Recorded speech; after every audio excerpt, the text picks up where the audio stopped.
Okay, so what challenges did you face while completing your degree?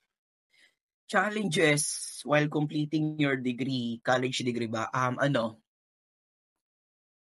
Hindi ko kasi masabi kung kung challenge sa akin yung yung time. Ah, Lahat naman tayo nagkakaroon ng shortcomings when it comes to time management. Pero ang pinaka naging challenge ko talaga is yung environment mismo. Kumbaga pagdating kasi sa college, since nagkakaroon tayo ng sense of individuality, nahihirapan din ako makisama kahit papaano. So siyempre kahit ganito yung personality ko, ganito yung attitude ko, nahihirapan pa rin ako makisama sa mga naging kaklase ko, sa mga nakakasalumuha ko, sa mga professor ko. Somehow, masasabi ko na may katigasan yung ulo ko eh.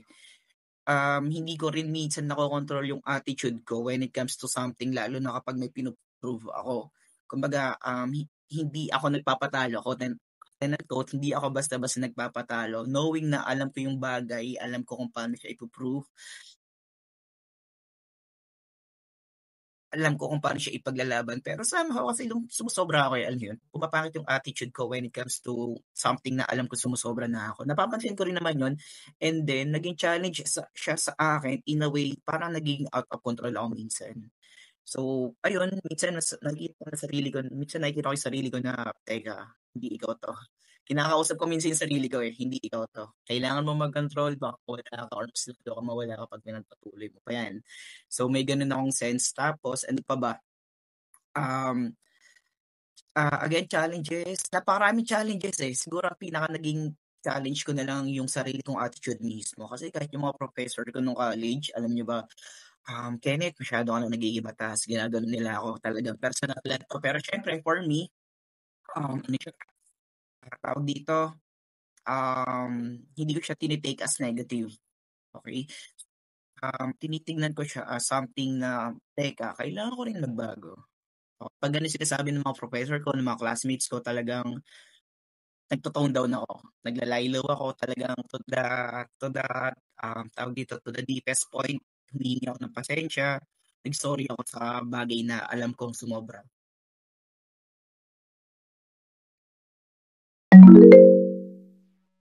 Next naman po sa job niyo po ngayon as a teacher. So, do you consider your job more of a profession, a mission, passion, or a vocation? And why? Why? Why? Why? Profession, bread and butter. Wala akong ibang puwedeng pagkakitaan because of this profession. I mean, wala akong ibang puwedeng puntahan na, eh. Kumbaga dito ako nagfo-focus sa kung anong meron ako. So, bread and butter ko siya. Mission and passion, for me, it's more of a passion kasi mission, lahat naman tayo may mission eh.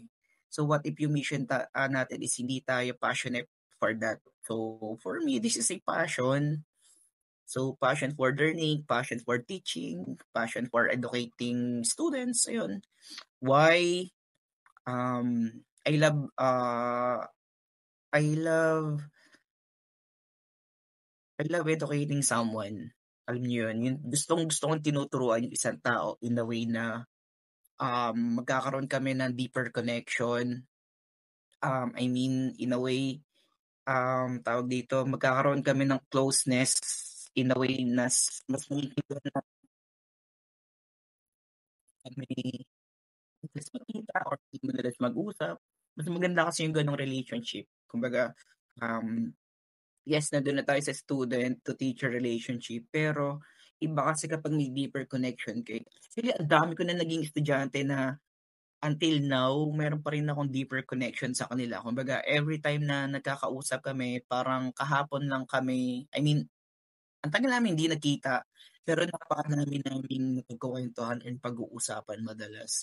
Kaya 'di ba 'pag nakikita niyo ako sa school, every time na may kausap talaga ako talaga, nakikita niyo na ayun, jolly kausap ko, ang lakas naming tumawa every time nagkikita kami, 'no. Kumbaga itong passion na 'to ano siya, eh, masaya siya.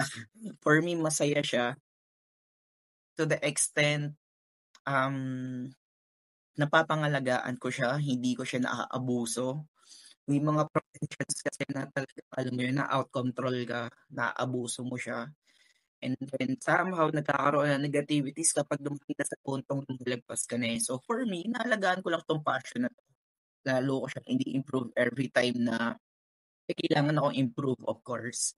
And siyempre kailangan ko rin pangalagaan yung, privacy and confidentiality every time I have this relationship with someone. Okey, kumbaga it is more of a passion talaga. It is more of a passion talaga.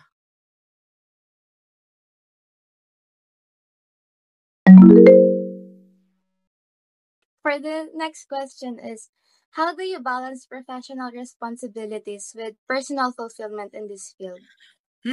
Personal fulfillment in this field, for me wala pa akong fulfillment, to be honest. Wala pa akong nafo-fulfill talaga. Nakikita niyo akong ganito, ganyan, wala pa akong nafo-fulfill in reality. Kumbaga mas naka-focus ako sa professional responsibilities ko.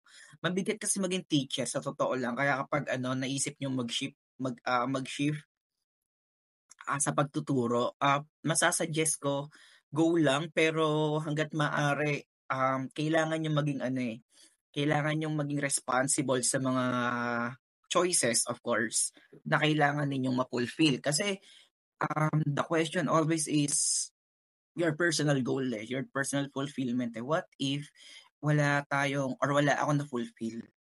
What if mas nakapag-focus ako sa responsibilities? Somehow ganun yung nilo-look up ko, eh.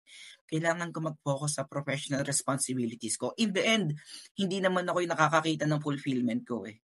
It is always the other people na nakakita ng fulfillment ko. Sila lagi nakakapansin, sila yung nagsasabi na-fulfill ko 'tong bagay na 'to, et cetera, et cetera. So mas nakapagbigay ako ng oras when it comes to professional responsibilities instead of personal fulfillment. Sir, and moving on to our next question po is, what are the most rewarding aspects of your job po? What are the most rewarding aspects of your job? Yung totoo, 10 hours of sleeping. Ang hirap kasi makatulog, alam niyo 'yun?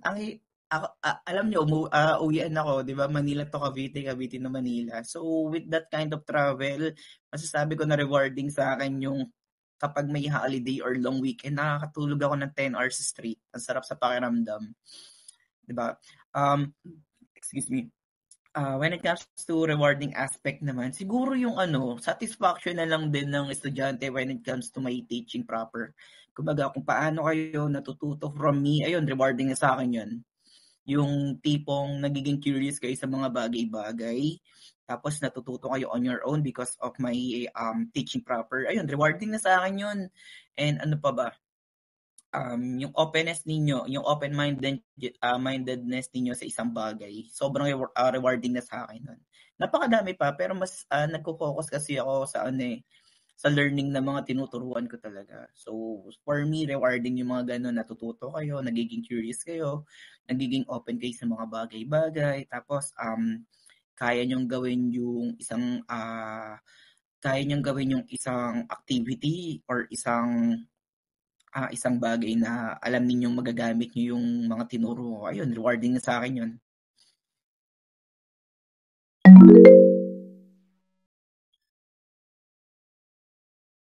Thank you po. And ngayon po, I'll introduce myself. My name is Sam Santos. And for our next question po, what are the biggest challenges or disadvantages of your profession? Okay, what are the biggest, ang ganda na question ulit. Biggest challenges or disadvantages of this profession? Biggest challenges sa akin yung ano ba, ang hirap pa. Dito ako nahirapan. Disadvantages of this profession. For me, hindi ko kasi ma-identify talaga kung disadvantage ba siya or challenges. Siguro ayun na yung pinaka-challenge or disadvantage, yung hindi ko siya na-identify talaga. Every time kasi na may ginagawa ako, may ginagawa ako sa trabaho ko, ang nagiging focus ko or concentration ko, I need to deliver something na matututo yung bata. So, when it comes to lackings, shortcomings, siguro disadvantage siya for me to the extent baka may hindi pa nalalaman or natututunan yung bata pagdating sa lesson namin. So for me, ayun yung challenge sa akin. Tapos disadvantages naman, again, hindi ko pa siya na-identify. Mas naka-focus kasi ako sa advantages when it comes to my profession eh. Kumbaga since teacher ako, mas mabigat ang responsibility ng mga teacher lalo na sa generation natin or ninyo. Ang dami naming challenges to the extent kailangan mabibigay namin or mabigay namin yung needs ninyo when it comes to learning, knowledge, intelligence, tapos ano pa nga ba yung kailangan namin i-offer as a teacher sa inyo. So, ayun yung mga nakikita kong challenges. Disadvantages, napakadami niya actually tawag dito, by level kasi disadvantages for me eh. So for me, ang pinaka-highest level of disadvantage na nakikita ko sa profession na to is still unidentified siya for me. Hindi ko siya nakikita pa. Siguro time will come, ma-identify ko rin siya. Pero for now, mas nakafocus ako sa advantage and mga challenges na kayang-kaya kong ma-overcome. Ayun.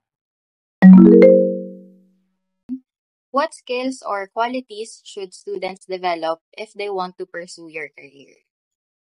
Okay. Skills or qualities should student develop if they want to pursue this career? Kung gusto niyo maging teacher, welcome kayo sa world of teaching. Actually, nangangailangan ng libo-libo or 100,000 of teachers sa Pilipinas. Pero kung kailangan natin ng napakaraming teacher, mas kailangan natin ng napakaraming nurse. Alam nyo yan, kaya kayo nandito. For me, qualities or skills lang naman na kailangan natin is we need to change ourselves every day. So, kailangan natin magbago every day. Kailangan natin matuto every day. Tapos, kailangan nakafocus tayo sa objectives and goals natin every day. Para kahit pa paano may guides tayo, hindi tayo mawawala. Ayun, ano pa ba? Yung mga simple qualities na kailangan natin magbasa, kailangan natin matuto magsulat, kailangan natin makinig. Ayun lang naman yung mga qualities na kailangan nagagawa natin sa pinakasimpleng paraan araw-araw. Ayun.